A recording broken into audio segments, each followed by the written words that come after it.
avisa, não assista esse vídeo se você não gosta de spoiler. Mas eu vou avisar algumas coisas do canal que tá acontecendo, algumas coisas de estranho.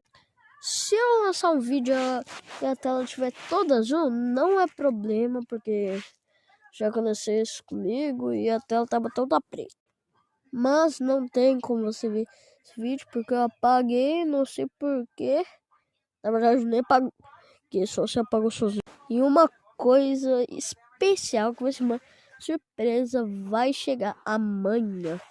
Eu já tô preparando algumas.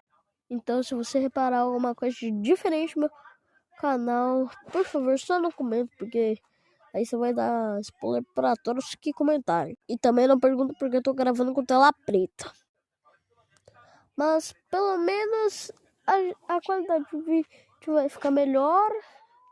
E eu só quero que isso acabe.